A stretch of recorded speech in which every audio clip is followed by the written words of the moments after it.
네, 여러분 안녕하십니까. 3월 15일 수요일 아침 매일 성경 묵상 함께 나누겠습니다. 오늘은 마태복음 21장 12절에서 22절까지만 함께 보겠는데요. 제가 앞부분을 읽어드립니다. 예수께서 성전에 들어가사 성전 안에서 매매하는 모든 사람들을 내쫓으시며 돈 바꾸는 사람들의 상과 비둘기 파는 사람들의 의자를 둘러 엎으시고 그들에게 이르시되 기록된 바 내 집은 기도하는 집이라 일컬음을 받으리라 하였거늘 너희는 강도의 소굴을 만드는도다 하시니라. 아멘. 오늘 본문의 내용을 중심으로 참 성전이라는 제목으로 말씀을 증거하겠습니다. 오늘 예수님께서 굉장히 분노하는 것을 보게 됩니다.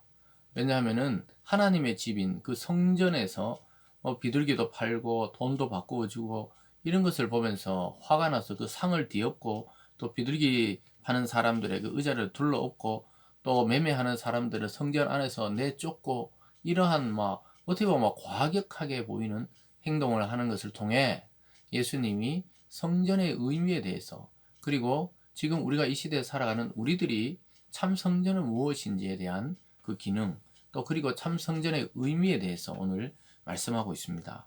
원래 이 성전이라 하면 다윗이 준비하고 솔로몬이 처음으로 성전을 만들어서 하나님께 봉헌식을 드렸죠. 그랬을 때 하나님의 임재가 그곳에 임하시면서 하나님이 이제 누구든지 성전에 나와 기도하고 또 하나님을 찾는 자에게 하나님이 응답하시겠다. 또 거기에 복을 주겠다. 이렇게 약속된 그런 기능이 있었습니다.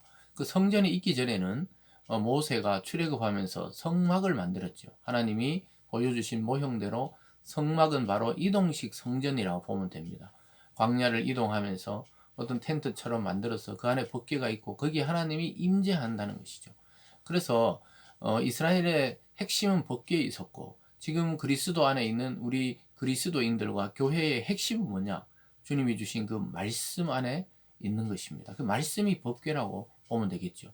그 모세가 그 법궤를 메고 나올 때 그 안에 하나님의 율법의 그 두 돌판이 들어 있었던 것처럼 저와 여러분 우리가 믿는 그리스도교 이 핵심 중간에는 뭐가 있냐? 이 성경의 말씀이 있는 것이죠.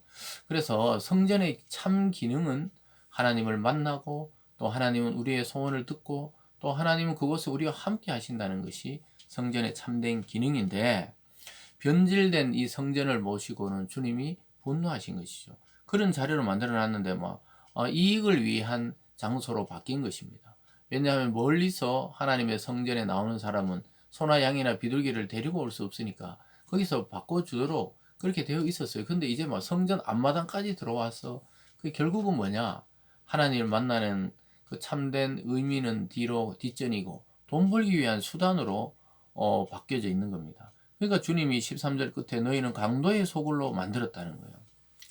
내 집은 기도하는 집인데 너희가 왜 이렇게 강도의 소굴로 만들었냐는 거죠. 그 오늘날로 말하면은 그런 경우는 없지만 교회 본당 안에서 장사를 하는 것이죠. 장사도 하고 주일날은 예배도 드리고 이런 이 구조가 되어 있는 거예요. 그리고 그 예배는 그냥 의식적인 것이고 돈 벌려고 그냥 교회를 차려놓고 있다는 것이죠. 그걸 기뻐할 주님이 아니시죠. 예를 들자면 그렇다는 거예요. 그렇게 대놓고 그런 교회들이나 그런 목회자는 없을 거예요. 그러나 우리가 자칫 잘못하면 주님의 이 분노를 우리가 지금 맞이할 수도 있는 것이죠. 그러면서 예수님이 성전의 참된 기능을 보여주는 게 14절입니다. 맹인과 저는 자들이 성전에서 예수께 나오며 고쳐주시니 이 성전은 바로 이런 것이죠. 주님의 그 하나님의 임재를 통해 치유와 회복과 또 하나님을 만나고 축복이 임하는 것이죠. 근데 그 기능을 상실했는데 예수가 등장하니까 그 기능이 회복되었다. 여기 포인트가 있는 겁니다. 그것은 바로 예수님이 이제 성전을 대체하시는 참 성전이 되셨다는 것이죠. 그러니까 예수님 자체가 움직이시는 성전이에요. 그래서 예수님께 나오면 하나님을 만나고 또 몸의 병이 치유되고 또 기도에 응답이 있고 이거 왜 그렇습니까? 그분이 바로 움직이시는 참 성전이기 때문입니다. 그러니까 그 15절에 보면 대제사장과 서기관들이 예수께 하시는 이상한 일과 또 성전에서 소리질러 호산나 다윗의 자손이 하는 어린이들 보고 노하여 그 어린이들은 제대로 알아본 것이죠. 호산나 우리를 구원해달라 다윗의 자손이여 이 성전에서 당연히 들려야 되는 소리인데 이 바리새인과 대제사장과 서기관들, 종교 지도자들은 오히려 예수님을 이상하게 보기 시작했던 것이죠.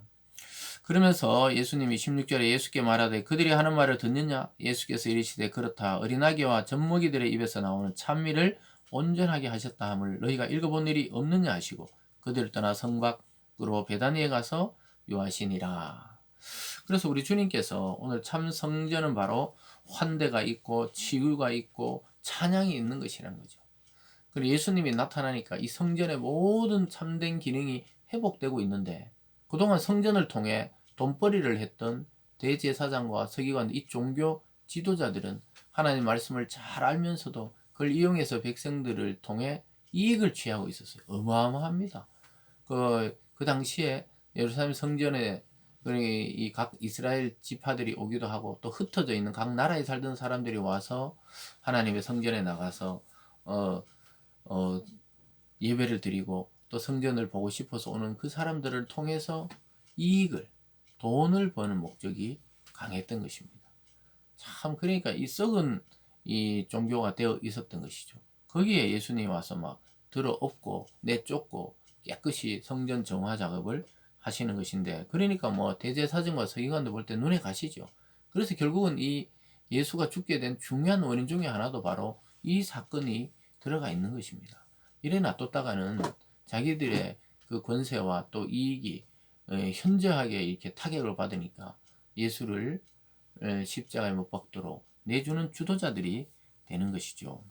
오늘날은 그러면 어떻게 되느냐? 오늘날은 주님을 믿는 믿음의 성도들이 영적 성전이라 그랬어요. 그래서 지금은 뭐 우리 교회 예배당을 보고 뭐 성전이다. 물론 영적인 어떤 그 모임을 통해 그곳에 예배 드려질 때 성전의 기능이 들어가 있지만 건물 자체를 보고 뭐 성전이다 이렇게 하기 좀 무리가 있다는 게 아니고 그게 성경적으로 맞지는 않죠. 그래서 성전은 예수 믿는 자들의 모임이죠. 그래서 저와 여러분 한 명 한 명이 벽돌이 되어서 연결이 될 때 그것이 영적 성전이 지어지는 것입니다. 거기에 누가 오시느냐? 주님이 두세 사람이 주님의 이름을 모인 곳에 오시고 거기서 하나님의 은혜와 부흥과 또 회복이 일어나고 찬양이 있고 이런 공동체로 나갈 때 그것은 바로 영적 성전, 살아있는 성전이 되고 주님이 이 땅에 육체로 계실 때와 똑같은 효력이 발생되게 되는 것입니다.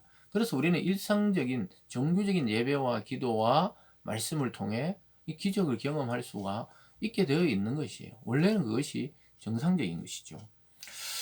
그리고 오늘 두 번째로는 예수님이 믿음에 대한 이야기를 하는데 무화과 나무를 통해 교훈을 주십니다. 18절로는 이른 아침에 성으로 들어오실 때 시장하신지라 길가에 한 무화과 나무를 보시고 그리로 가사 잎사귀밖에 아무것도 찾지 못하시고 나무에게 이르시되 이제부터 영원토록 내가 열매를 맺지 못하리라 하시니 무화과 나무 곧 마른지라. 주님이 좀 시장하셔서 무화과 열매를 좀 먹으려고 했는데 잎은 무성한데 열매가 없는 거예요. 이게 유대 종교를 비유하기도 합니다. 그대로 뭐 어마어마한 종교 행사를 하고 막 의식이 있고 의례가 있고 법도가 있었지만 하나님을 아는 지식이 없고 참된 하나님 앞에 나가는 마음이 없었기 때문에 이 무화과 나무같이 말라 죽는 것이죠. 그러니까 이 앞에 성전의 이야기를 하고 이게 이어지는데요. 연관성이 있죠. 그래서 교회가 교회의 기능을 못하면 그냥 말라버리는 것이고 또 성도가 성도의 기능을 못하면 은혜가 없고 선한 열매가 없고 하나님의 이 축복을 받지를 못하는 것이죠. 그러니까 제자들이 어떻게 되냐고 우리는 어떻게 이룰 수 있냐니까 예수님이 21절에 예수께서 대답하여 이르시되 내가 진실로 너에게 이르노니 만일 너희가 믿음이 있고 의심하지 아니하면 이 무화과나무에게 된 일만뿐 아니라 이 산들어 들러 바다에 던져지라 하여도 될 것이요. 이렇게 이야기하고 있습니다. 믿음의 문제.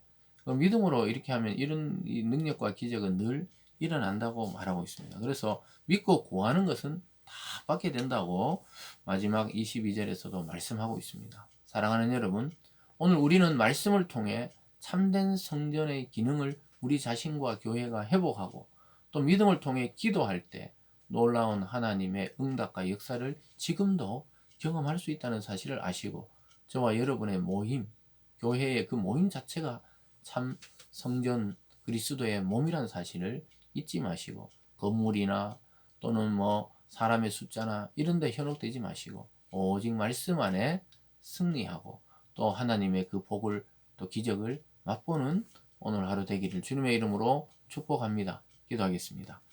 사랑의 하나님 아버지, 참 성전이신 그리스도, 참 성전인 영적 성전인 교회 공동체를 귀히 여기며 또 거기서 흘러나오는 은혜들을 통하여 이 세상을 풍요롭게 하는 저희들 다 되게 하여 주시옵소서. 감사드리며 예수님 이름으로 기도드리옵나이다. 아멘.